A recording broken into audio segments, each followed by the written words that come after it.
right now on Higher Journeys Radio with Alexis Brooks.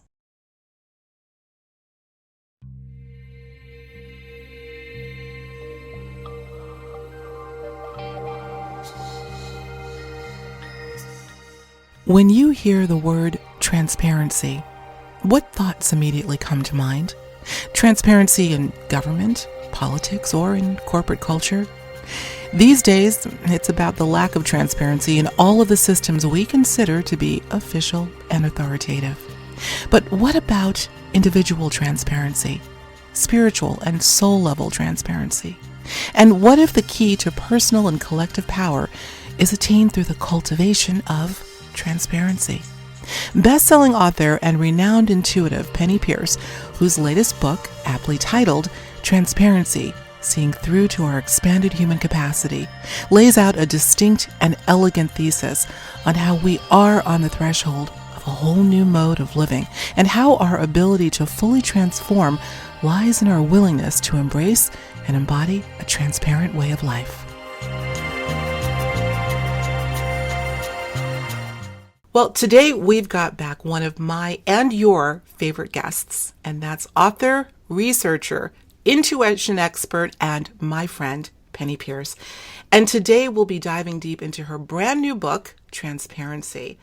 And as far as I'm concerned, the timing couldn't be better to have this discussion. So welcome back, Penney.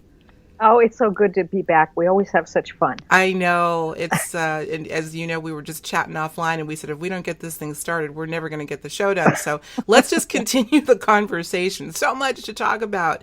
Transparency.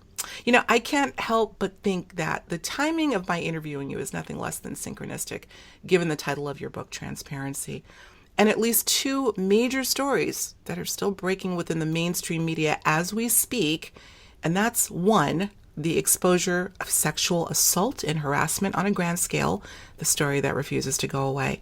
And more recently, the revelation about the Pentagon's, quote, secret UFO assessment program.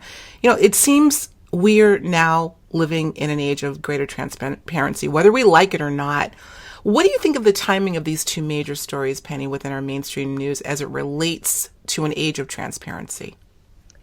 I think it's totally symptomatic. I think, the transparency thing, it's in the news every day. I hear it, everybody's saying that word. It's like, the word whose time has come. And I think that there is something about the world accelerating, it has been for years, but it just keeps coming in higher intensity waves. And we have to adapt to those waves. And as we do, it makes us more sensitive to everything. And I think that now we're at a point where we're starting to sense the spiritual reality, let's call it, that's actually inside the physical reality, and that we want it. We're saying, the physical reality is wonderful, but that's not all there is, or it's not functioning the way it could function. So we sense that there's a better way, that there's a more authentic way, that there's, an easier, more fluid, frictionless way to do things. Mm-hmm. And I think that ties into this hunger for transparency. And the first level, I think, of understanding transparency is, I call it horizontal transparency. It's that the information age related transparency, where we want accurate information, we want access to information, we don't want people to lie to us, we don't want hiding in secrets, we want to dig down through and find the real thing, And I think more and more people are just feeling this. They want their leaders to be accessible, be connected. It's they don't want people hiding behind the scenes. Right. So these issues are coming up because they have been suppressed, and they have been they've been sort of diabolically suppressed. Oh, sure. For so long that I think everything that has been pushed down into the subconscious and denied just can't stay there anymore. The consciousness and the energy on the planet's too high. Mm-hmm. So these things, and they're just a few of them, there's so much going to be coming up of this sort of thing. It's just like popcorn going off. It's Right. reached that critical mass point of heat where poop, they come up to the top of the Right. conscious mind now. That's an interesting analogy. And you did mention in the book, or I think I've heard you say, maybe both, that the subconscious mind has nowhere to hide anymore. That's it. Nowhere to Nowhere hide. to hide anymore. Yeah. Well, we know that there's a lot that's buried there.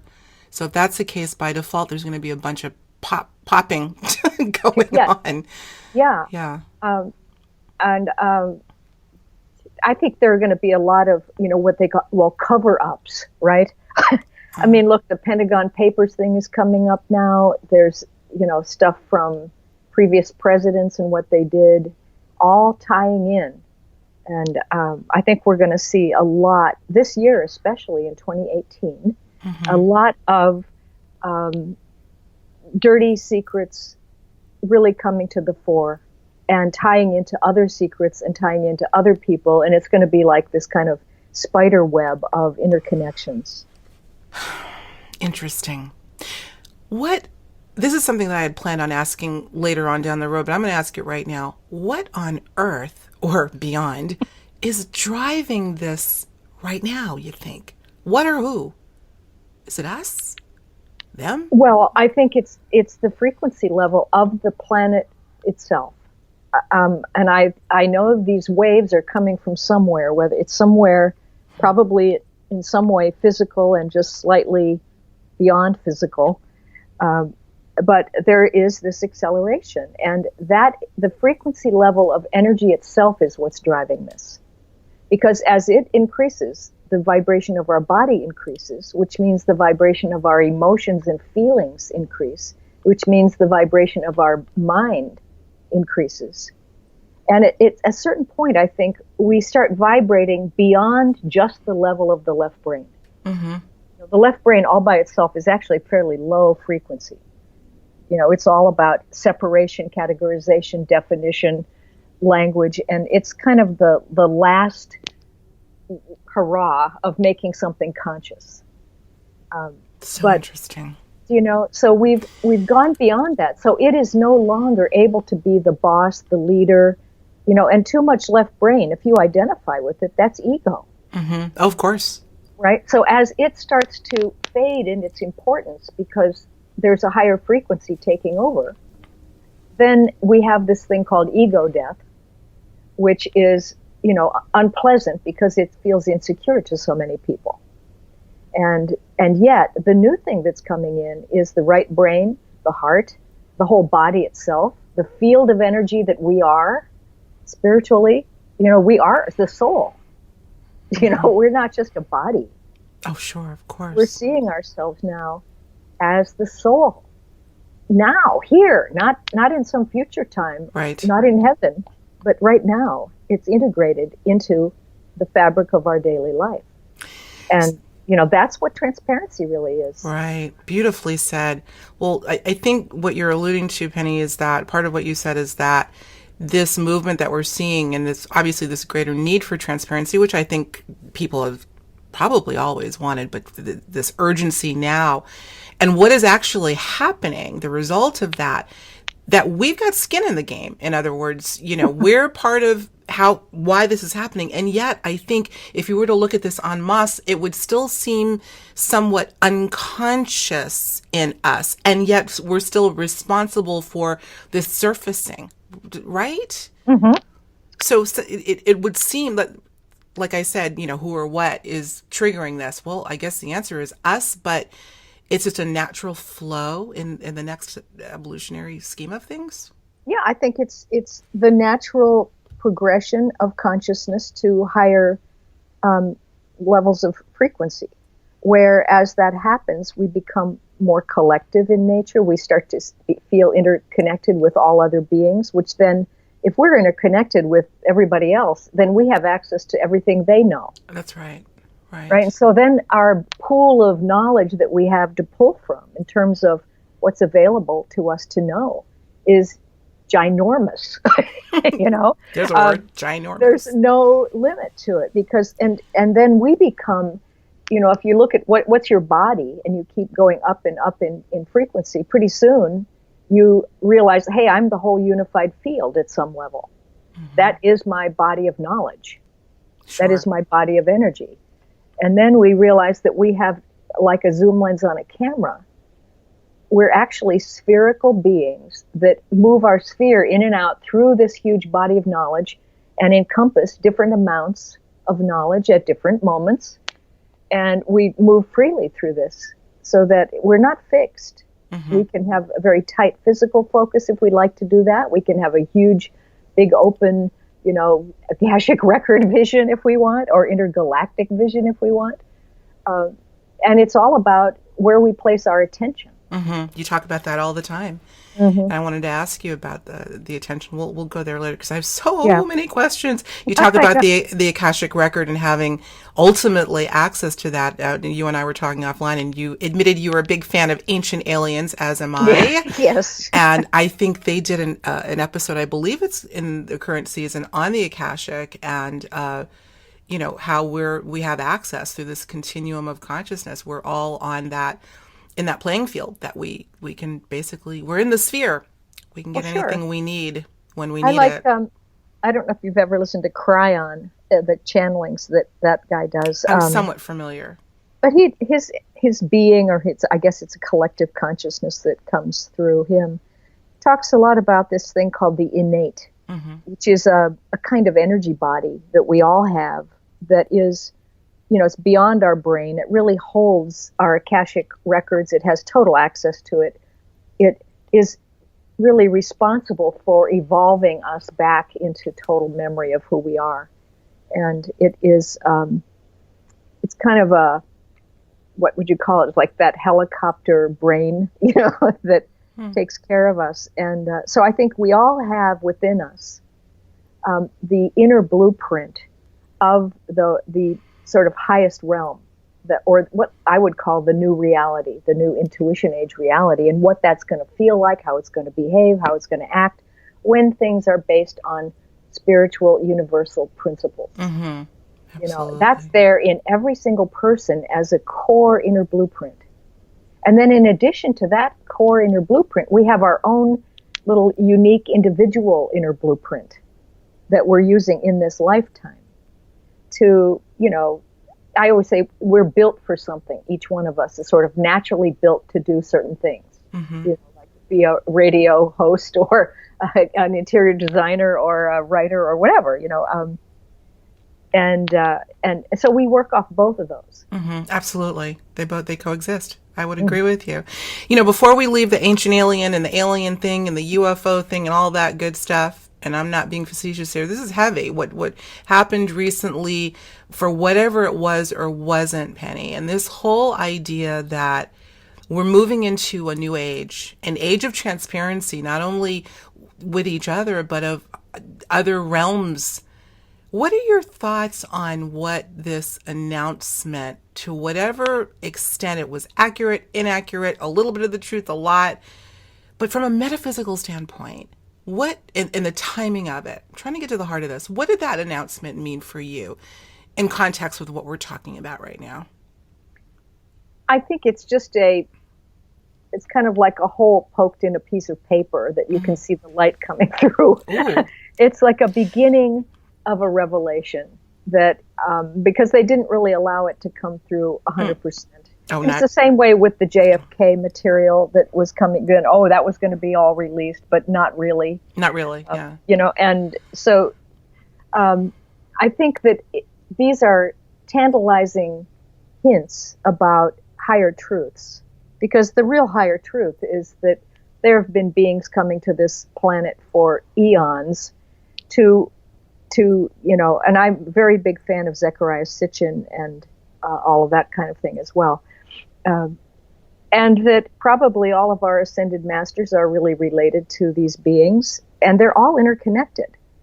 But I very much am in a higher frequency around the whole concept of aliens. To me, they're not alien at all. No.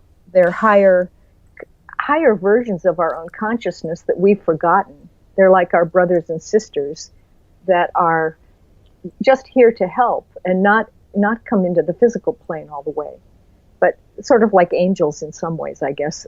They're in between linkages for us. And I mean, I have dreams with them quite often and get lots of guidance from that level myself. And it's very intergalactic. These are not the little gray beings with the big eyeballs. These are wise people, you know. And so I don't get specifics about where they come from or what they are or any of that stuff. I just they're a group consciousness, basically. Right. I love everything you said was just right on point. I concur wholeheartedly. You know, we talk about, you know, the stigmas that have been attached to the terms extraterrestrial, alien, UFO, and now they've, you know, decided to insert UAP, unidentified aerial phenomena, et al. You know, I just did a little segment called Conscious Commentary to give my little 2 cents on what this event may have denoted. And as many in my audience know, that my entry point into this whole field is based on the experiencer aspect, which to me is far more colorful, multidimensional, and important. But nonetheless, I love the way you put it. And you've said this before, that you have had, you know, connected with them in the dream state and elsewhere. Interdimensional, extra-dimensional, spirit beings, energy beings. You know, the labels sometimes get us in trouble, but I think it's a whole spectrum of intelligence that alien is probably the last thing I would call them as well. Exactly. Yeah. Yeah. But would you agree that, or would you say that despite I would call it somewhat myopic in the way this was presented to us, even though it was a lengthy article. This was about lights in the sky. Who cares about that as far as I'm concerned? And by the way, I want to put this on the record. Whoever read that breaking New York Times story on December 16th, that article was close to 2,000 words. Pretty uncharacteristic for a print entity these days, any print medium or even electronic medium. And not once do they mention, I know they don't mention extraterrestrial, ET, or maybe even alien. It seemed that they were more interested in the lights in the sky and what that could be than the intelligence behind it. So that was a little, but again, not to go off on a tangent there, but metaphysically, do you think that there could be some timing? You know, that's the thing that's just most curious to me, the time that this was released, all in the midst of this transparency, not having anything to do with the folks that put it out, but some other force that's nudging that hole in the paper to make it bigger, hopefully. Yeah. I think it's all a function of the frequency of the planet. Okay. Honestly. And I had a very visionary dream many, many years ago where I saw the Earth from space, not too far out, but I saw all these clear balls of light flowing into and around the planet and piling up as though they were creating another layer around the planet. And they were all transparent and kind of glossy, diamondy light. And I knew they were beings who were coming to watch what was going to happen here on the Earth, because it was going to be a wonderful show, of transformation. And yet their very presence helped increase the frequency of the planet, just from the sheer number of them piling on, and in my dream it was called the Armada. I don't know what that has anybody else used that term, but that's what it was called. And they were all, they were not interfering, but their presence alone was causing people to yearn and stretch up in frequency to try to find them and understand and communicate, which I think has happened quite a bit now. There's a lot of interpenetration through meditation, through hypersensitivity, that we're all going into this really ultra sensitive state now and being highly empathic, so that we can receive telepathic messages, we can receive energy information a lot easier now. Mm-hmm. And I think, if anything, they help us by working at that level, so that the clearer you are in alignment with your own soul and with the universal principles, and keep yourself at a very high frequency, which means do what you love, stay in your joy, be curious, stay open, then those higher kind of maybe they're star beings, maybe they're ascended masters, who knows what they are, All but the above. all of the above, then they can easily flow through to us. They come through on that vibration. But if you're Interesting. down in a low vibration of feeling fear and jealousy and anger and competitiveness and polarization, you cut off the ability of that alignment to achieve our connection with the higher source material. Makes sense. You mentioned telepathy. I wanted to ask you, where do you think, Penny, transparency and telepathy intersect? Transparency, I mentioned horizontal transparency, but what I'm really talking about here is vertical transparency, which is the realization that the soul is in the body and personality, and right now, that it always has been, that we are integrated. My mind, my body, my personality, and me, the soul, we're all here together. And then once that happens, and I realize I'm the soul, it starts to have a purifying effect on my mind and emotions. It's like souls don't know about fear. It doesn't exist at that level, that contraction, that separation, because everything's unified there. So everything just flows and it works and supports itself. And so you start to look at things that are based on fear, like narcissism or victimization. And you're going, boy, that is a silly waste of time. Like, what are we doing that for? This is like ridiculous.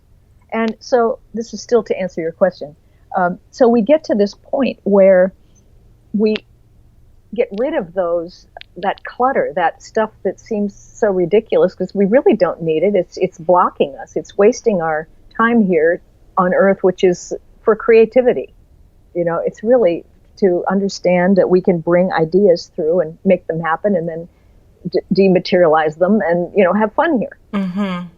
And so when you start to become personally transparent, you can see through things. Others can see you because you're allowing yourself to be exposed for what you are. And that relates a lot to authenticity, honesty, vulnerability, but in a positive way. And humility. Humility being a simple statement of who you are right now, not less than something else, but just what you really are. So as you let people see who you really are, that includes all the mistakes you've made, just like everybody else. We've all had, dribbled coffee down our shirt, or whatever. And, so you let your mistakes show up, and you let your talent and genius show up too. You're not embarrassed by being good. But let it out there, and then people see that, and then they feel safer around you. Right. And then they feel like they could let theirs out. Interesting, yes. Right? And so it's contagious. Absolutely. Well, you talk about the power of the power in having the courage to be vulnerable in your book, and I think that's really important. So, well, vulnerability, I think, is to allow yourself to sit with or be with the fact that you think you've made a mistake and that other people are going to reject you, except that when you just sit with it and allow yourself to have it, and then you don't reject yourself because of it, right? Then other people don't reject you. It's like kind of amazing. It just happens. And then vulnerability turns out to be a thing where you can see through to the soul in the other person. You're not just caught on the surface, because if you're not being vulnerable, you get caught up in all your protective mechanisms, right? On your masks, in your behaviors, in everything that's trying to avoid rejection. But as long as you're just open like that, often, rejection doesn't occur. It's an amazing thing. It is. I'm hearing, as you're telling me this, Penny, I'm recalling another conversation that I'll never forget, something that you said about, because I think what we're really talking about is left brain versus right brain, opaque versus transparent. I've heard you use that term a lot, opaque reality. And I'll never forget when you said to me, the left brain is, constantly rooted in analysis and judgment and, of course, ego, whereas the right brain is saying, whatever the case, that's interesting. I'll never forget when you said that. I use that so often because it says it all. It says that there is no judgment. There does not need to be judgment. No judgment of vulnerability. No judgment of, what are viewed as failures. Yeah. Because the left brain is judgment. The right brain is just, it is what it is. It is. And it's, I guess you could say it has permission, but it's just not even permission because everything just is there and it's all fine. Right. And whatever you're doing, it's fine. It's, and then you have to go into this whole issue of trust, that you trust your soul, that you are the soul, and that you at some deep level do know what you're doing because you're interconnected with all the other souls. And there's this big evolutionary process going on for everybody all at once, which I call the flow. And so that you can trust the flow to bring you what you need in any given moment. So whatever, arises and is just right. And is bringing some kind of information for you or data. It could be a snag. Okay, that's not good or bad. It's data about something that you kind of haven't perceived fully yet. And that, you yourself are bringing your own attention to this thing so that you can unstick the contraction that was there around it and understand it. And then as soon as you get it, it dissolves back into the field and you have access to all the energy again.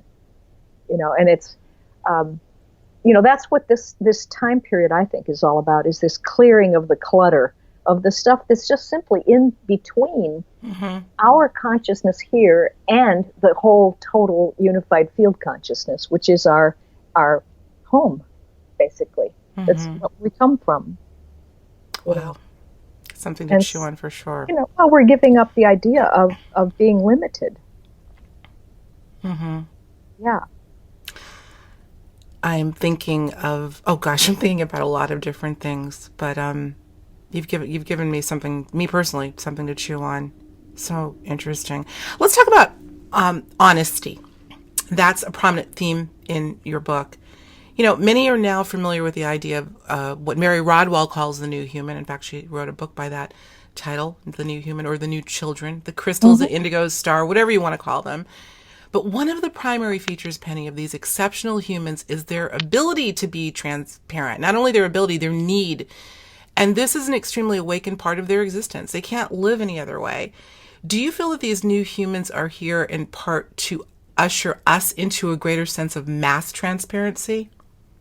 Yes. And I wouldn't say that they're totally transparent either. A lot of kids now they're calling it being born awake. They are really clear, but I think a lot of them still have some problem with understanding the emotional realm or the astral plane. I would agree with that. They're really, really clear up in the higher levels of the Akashic records, the mental plane, and all of that. But then they come down toward incarnating and dropping into the physical, and they have to go through the collective emotional body of the planet, which, to me, the enlightened emotional body is basically electromagnetic energy.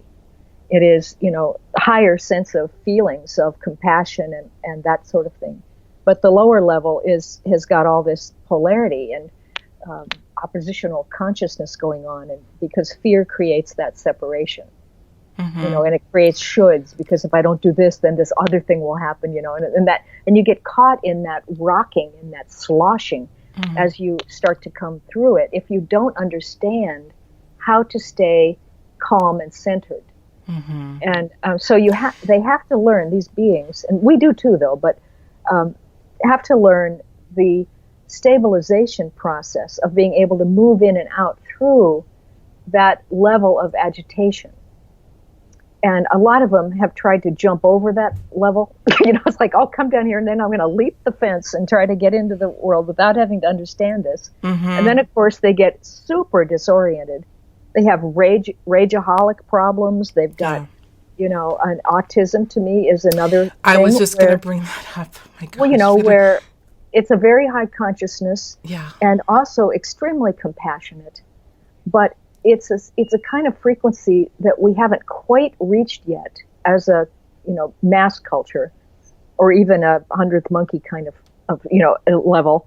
But I think that those beings are here and holding the consciousness in the physical world, but they've put a little bit of a kind of plexiglass shield around themselves to just protect themselves from the chaos while the world catches up. Yeah. And so I think they're doing, I don't think that vaccines are very much the cause of autism. I think it's a soul cause. That's been a big discussion, I have to tell you. You're taking me right where we need to be, I think, because I was going to bring up the Asperger's. Some people say Asperger's. On the Asperger's. spectrum, they're saying now. On the spectrum. But here's the thing that I find fascinating. You're right in the zone in terms of, there is a debate in terms of the, what is causing autism today. And I'm famous for saying, it's not a this or that, it's a this and that. It could be vaccines and, but not the least of which is we're labeling something as a disorder when we're actually seeing the birth of a new human. Faults and all, and certainly a dissonance when it comes to being adjusted or trying to get adjusted to a planet that is definitely very opaque. But let's talk about the Asperger's and this aspect that I've heard of. Now, in fact, I have a dear friend who's a psychologist who's very familiar with the spectrum of qualities of someone that has Asperger's, one of which is brutal honesty.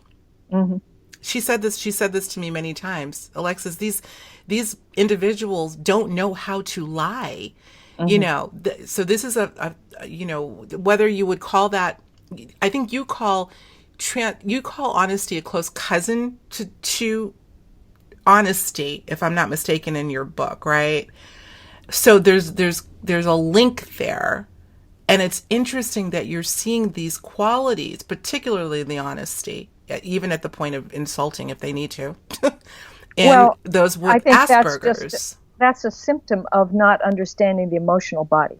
Okay. Because there's a difference between brutal honesty, and knocking someone over the head with so-called truth, which then is hurtful and detrimental, or this kind of compassionate ability to understand how to help someone, in leading them forward gently with the truth, which is a reminder of who they really are.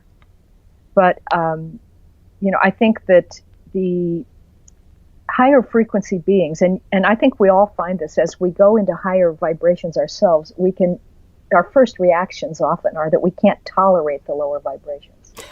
It's like, oh God, that is just, I can't sit in this lecture because they're talking about things that are just too stupid, or they're, or I can't eat this greasy food anymore because it makes me feel clogged up, or, whatever it is. That we have a lot of intolerance for things that are lower in frequency. And that's partly because we haven't stabilized our own vibration yet and made it a new normal. That we're still giving the lower frequencies power over us. They're like, they might pull us back down, I'm helpless against them, And so you have to pretend to guard yourself from these things. And that is an error in perception. All you have to do is remember how you like to feel. You have your own preferred state. That is your truth, your diamond light, your home frequency. And you can choose to be in it, or you can choose to match somebody else's vibration and feel differently. Or if you drop your frequency way down and you start to feel suffering, well, that's just another vibration, but you don't have to stay there. You can go and explore all kinds of vibrations, but then come back to yourself. So you don't have to be defensive anymore. Right. Okay. I'm Does that make sense? It makes perfect sense, and I'm trying to refrain from using this term. I want to play devil's advocate. I don't want to play devil's anything, but I'm going to say this just for the sake of, and let's see, make sure I don't lose my train of thought. You're talking about people coming back to who they are and what where they want to be. But Penny, unfortunately, and I have a feeling we've had this conversation before, there are so many who A, don't know who they are or even where they want to be, and 3, are even consciously aware that they have a choice to move into a more preferred space. How do we get over that or through it? Well, first of all, there's a whole big chapter in this book about what I'm calling the bridge time, which is what we're in right now. And to me, that is this time of the clearing of the subconscious mind at an individual level and a group level and a national level and a global level. And it's quite uncomfortable as all the fears start flushing up to the surface and floating around and in the atmosphere with us. And like you said, there are some people that are really quite clear right now, and others who are actively working on it and getting clearer and clearer, and others who are just getting the idea that they could become clear. And then there are others who don't have an idea they could become clear, and there are others that are resisting the idea of becoming clear. And, so people are at all kinds of levels. And I think that all we can do is, we work on our own centeredness and clarity. And you stay in that transparent state as often as you can, which means that you can see through the fear on the surface of other people, because they'll present those defensive behaviors first. That'll be the outer covering. And when you're a warm-hearted, clear being with great compassion and wisdom, and that comes more and more as we get transparent, then you can look at other people and see them like a frightened child. I understand that. Yeah. So then you go, okay, take a moment and pause. You don't have to react because they don't have any power over me. I am myself, and I always will be. And yet I can picture them and see them and feel them as their soul. I can see through their mask and feel into the core of what they really are. And then I can telepathically communicate that to them. Wow, that's where all of that comes in. Yeah. You see, this is where it is. Like, I will communicate with them in the inner realms, in the place where everything's so interconnected. There's no time or space to cross. In fact, there's no transmissions there. There's another T word. It's an immediate communication or education of truth, real truth, about who you really are. And I see you as who you really are. And then somehow, some of that's going to get through and bubble up eventually. You can't try to make somebody change from the outside in. Absolutely. And so it's about patience, I think, and just patiently being compassionate as often as you can. And I tell you, I get thrown off myself quite often. You bring that up in the book. You talk about that. I really do. Honestly. And then I just have to, it might take me a couple hours or maybe even the next day. And then I sit down and I try to recorrect that situation that I, got knocked off with and see it properly. And then it's okay, because when I correct it, there hasn't really been any time then. When I'm in it in its proper relation, it takes over and goes back to the thing where I messed up, and it corrects it. You know what I mean? It includes it and kind of untwists the contraction, and then it's gone. Does that make sense? Yes. Because there's no past and future anymore. Right. It's all in the present moment. So I had a present moment where I contracted around somebody yelling at me, and then in this present moment, that one's in my present moment, so I can go and whatever I choose to be true in this present moment, it changes everything that used to be called the past. So let me ask you. It's amazing. Yeah. Let me. The reality. So you said that you had one of those moments where you were sort of reacting to someone that treated you in a way that you would not want to be treated, or yelled at you or whatever. Yeah. Did you on some level, Penny, go to that person's soul level and communicate with them there? Referring to what you were talking about earlier. Yes. And I went in and really got that I understand all the dynamics of what was causing them to do what they did. And no judgment at all. Right. And no defensiveness. But it's hard, sometimes when somebody really comes at you in the moment to be undefended. Absolutely. But you can go back, and then pretty soon, once you do it enough times, you don't retract and contract as fast or hard as you did before. Mm-hmm. What do they say? To change a habit or to create a new one, the key is repetition. And Yeah. I forget how many times, but we can make that a new habit since we are still habitual creatures.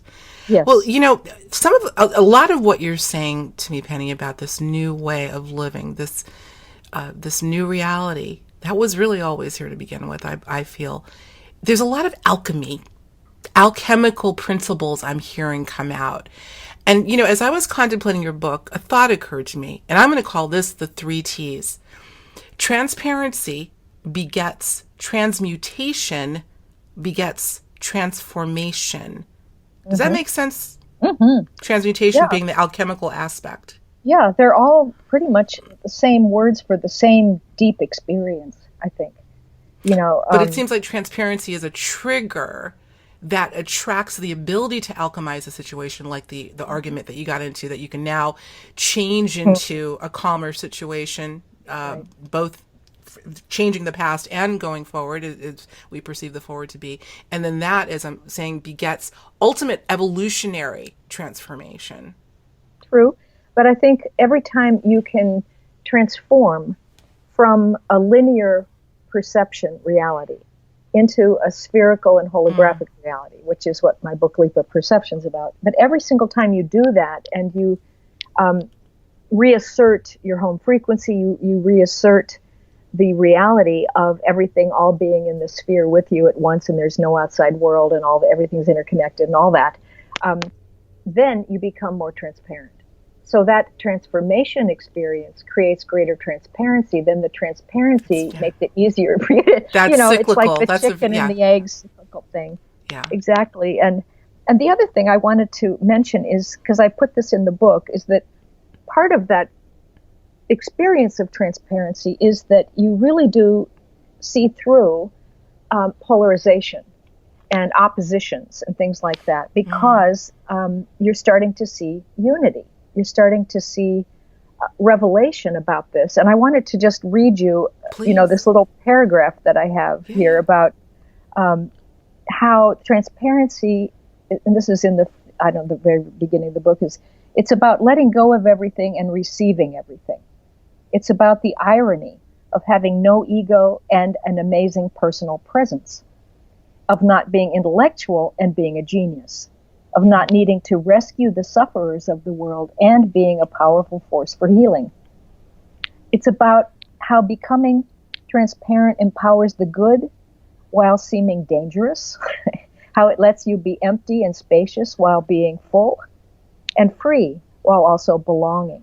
And it's about making enlightenment normal, So you get this kind of, almost sometimes comical revelation. And I've called it the time of great ironies. Mm-hmm. Here's another little couple sentences. It says, what seems restrictive is really freeing. What seems dangerous is really protective. What seems safe is really detrimental. What seems problematic is really the answer. What seems easily spiritual is really numbing. What seems sacrificial is really an increase. It is the quest for an attainment of personal and collective transparency that reveals the deeper truths, and it brings with it some welcome humor and relief. I love it, love it. Is this all a part of the same little section? Yeah, it's right in the beginning of the book. May I put you on the spot and ask you, because I'm going to pick up my book right here. I don't know that I read that. What page is that? Well, the second piece I read is on in the To the Reader section, right at the very end, and then the other one's right in the first paragraph of about this book, which is they're still the front material in the book. I, with your permission, would love to post that in writing. Oh, sure. May I? Of course. No, I promise I won't put the whole manuscript. Just that section, because I do think there's such wisdom. At first blush, you might think the whole thing's a big paradox, but guess what? Life can be paradoxical in a linear thinking way. Right. But everything you say makes sense. Exactly. When you eclipse, the linear way of understanding the world, where, and linear means there's separation between things. You have, beginning, middle, end, past, present, future. Right. You have these dots along a line with imaginary gaps in between the dots, right? And then, and that gives us a certain like cause and effect thinking, for instance, and it takes time to cross gaps, because they look empty. It needs willpower to cross gaps. There's these certain belief systems that go along with it. But when you eclipse that and move to the next higher level, which is this spherical way of understanding things, everything starts to shift the way you understand it. That's why I say it seems like a time of ironies, but really everything deepens to its truer form. I get that. And the whole last chapter in the book, basically, I've gone through a whole bunch of these different ways of what will change, how will things change, as you go into the new reality, and like education or work and play and planning and flow and all kinds of things. Right. Before we get too far along, you mentioned the word eclipse twice, and I cannot. You just reminded. I have to ask you about this because I think I was listening to another interview that you did recently where you talked about the eclipse, what some call the Great American Solar Eclipse last August, and I've been a little bit, not a lot, but a little outspoken on what it denoted for me. And I didn't quite. I don't know that I heard all of what you had to say, but let me just ask you, what do you think, if any, the eclipse denoted in this regard? It's interesting that you're using the term sort of figuratively, and yet might it have triggered this new level of moving toward transparency? I think it coincided with a very intense wave of acceleration, intensification at that point. And I don't know if the eclipse was the cause or if it was just there were alignments of planets and other forces at that time. And but I do feel like that was a marker point last year for a whole release of fluidity. And, I've written my 2018 Oracle letter. It's on my website. But I said that for this year, I was getting one big word, and it was flood. Really? Yeah, like so much flooding into our reality now and flooding out of our reality, and just everything starting to move, and things that have been stuck kind of liquidizing and, moving from solid state to liquid or gaseous state. So interesting that I just did a show. It's an annual forecast show that I do with an individual numerologist named Sharon Milstein, where she's used kind of the same ideas of using elements, natural elements like the earth, fire, water, etc. And she mentioned flooding, and obviously we've seen what's been going on in terms of all of these activities, but they have a larger meaning for sure. Yes. We're running out of time quickly. No surprise. So I want to try to get a couple more things in. I want to ask about transparency possibly showing itself to be the case in things or inanimate objects, and even the truth of reality itself. We think of transparency as seeing it in someone or someone being transparent with us. But what about things becoming more transparent and in our understanding what they are? Does that make sense? Yeah. Well, to me, what I think of first is it's a practice I do a lot, which is to look at any object and feel into it. Not so much see through it, but feel into it and imagine the molecules and the atoms and the particles that are making it up and the frequencies that are in there, and that it has an inner life, that it has an energetic life. It may be a lot slower than mine is, but it's still being made by a conglomeration or a convening of certain kinds of consciousness, which means that beings are involved in the non-physical realm, helping the whole physical world to materialize with all of its frequencies. And so I grant inanimate objects life. I feel them as responsive to thought and emotion and care. I mean, I pat my car's hood when I go to get in, like I say, hi, how are you? I do the same thing. And we just got a new one too, so I'm talking to it a lot these days. But yes, and what's interesting, we laugh, but a lot of people do that and they'll laugh, but it seems, here we go again with, on some level, Penny, we all know how this works, even though we may not be able to articulate in the eloquent way that you have, but I think we're all operating by those principles anyway. Yeah.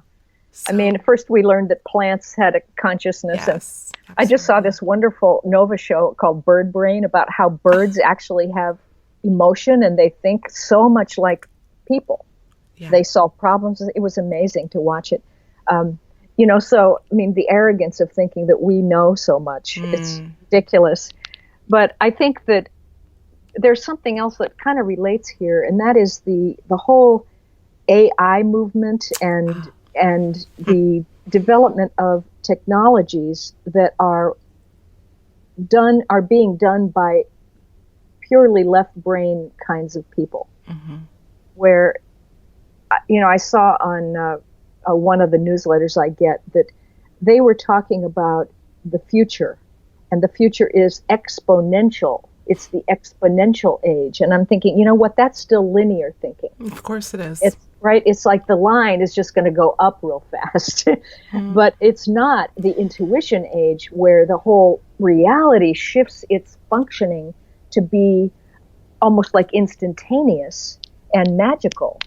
And I'm a little worried about people who are inventing things that seems like the machines know more than the people do. That's right. Oh, we've covered AI on the show quite a bit. I've got a chomping at the bit. There's a lot to say there. Well, this brings me to a question that I was going to forfeit, but since you bring this up, I'm going to bring this up.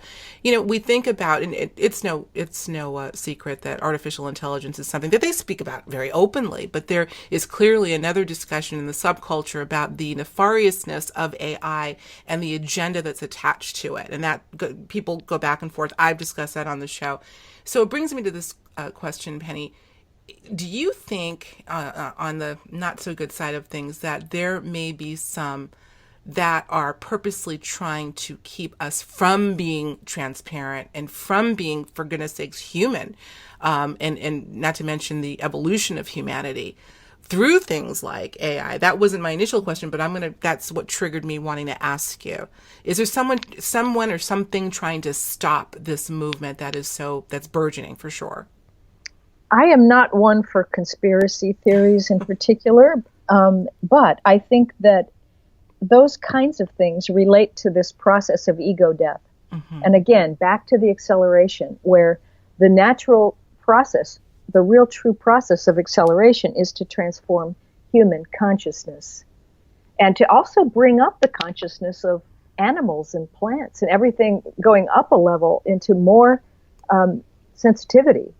And so if you're stuck in the left brain and defending it, that things can only look like they could for the genius of the left brain making, the left brain doesn't really get new visions. It gets extensions of the past. It gets, through more, better, different, through cleverness, through linear progression like that. It's not something that just interrupts that flow and brings in an entirely new reality. Typically, it does not do that. And so I'm a little worried that people who are just stuck on that linear way of thinking are going to create things that can have dangerous side effects, let's say. Absolutely. Whereas if we will understand that we ourselves are amazingly genius, that we're the ones who created the AI in the first place, we're the ones who came up with machines in the first place, we're the ones who know about medicine in the first place. We have created it all. And we're just at the beginning of what we understand about the universal laws.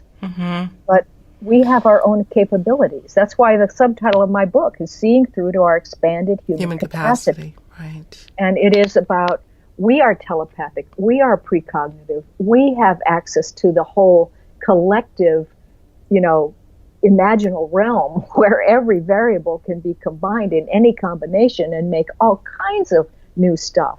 Mm-hmm. But we are the prototypes.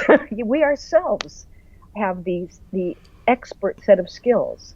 We're better than cell phones. Mm-hmm. We have more capacity than iPads.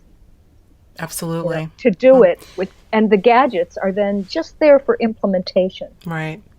Well, and this is why I'm, and this is not a conspiracy discussion, but I will say I'm going to have to chime in and say that I do think when you state the obvious, our capabilities have no doubt been atrophied, I feel, on purpose for a long time, and it goes back to the old playbook of divide and rule. I mean, so when you see the inculcation of AI, particularly within our youth, I'm thinking of relatives and friends, kids who are already sold on the idea that this is what they're going to be doing in their careers. Young people are going to be working on actively in artificial intelligence. They're the proverbial they, are creating a whole generation of thinkers that are, it seems, trying to move people away from their natural, their inner Wi-Fi is what I call it, and away from intuition and more into machine culture.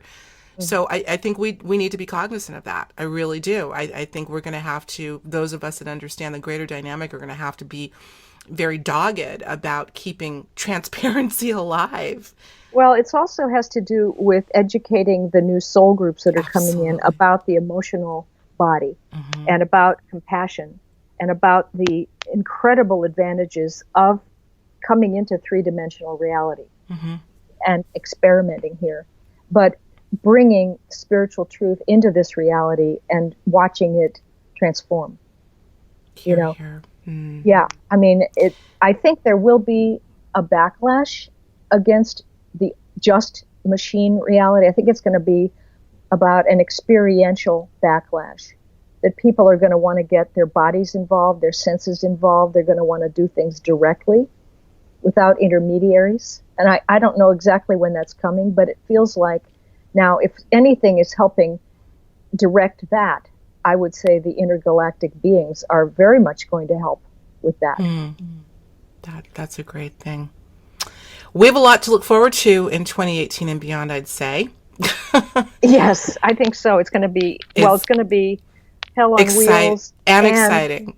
And for people who are already really on their path, it's going to take them into fortunate circumstances, and for those who are resisting it, it's going to break a lot of things loose. Interesting. And yet, the potential for instantaneous healing is so great now that those who have difficulties or traumas or are breaking loose their subconscious stuff can be through it a lot faster than we were dealing with it when we first started. Right. Exciting. It can be done so quickly now. Yeah, exciting for sure. Transparency, seeing through to our expanded human capacity. And by the way, I love that subtitle. This is a book that I'd recommend everyone add to their library of knowledge and wisdom. And I'd also encourage that if you haven't already, be sure to pick up Penney's previous works, Frequency, The Intuitive Way, and Leap of Perception. They are all must-reads in my book. So Miss Penney Peirce, fashionista, I just saw her. She's looking real good, everybody. I said next time we're going to get her on camera so she can show off her beautiful wardrobe and beautiful smile and share that energy with us face to face. So thank you so much, my friend. Thanks, Alexis. A pleasure to have you. You're fun. You are too. All right. Thanks again. And thanks, everyone. We'll talk to you real soon. Penny has such a unique and inspiring way of distilling these ideas. Every time I interview her, I'm left with another pearl of wisdom, as I hope you are too. As we leave this opaque reality and begin to embrace and welcome a more expanded, nonlinear, transparent reality, we have much to look forward to. In preparation for this grand moment on our planet, I do suggest you pick up a copy of Penny's new book, Transparency, Seeing Through to Our Expanded Human Capacity. I can't think of a better companion for ushering in this unique and exciting chapter in our human story. Thanks, as always, for tuning in to Higher Journeys. Until next time, I'm your host, Alexis Brooks.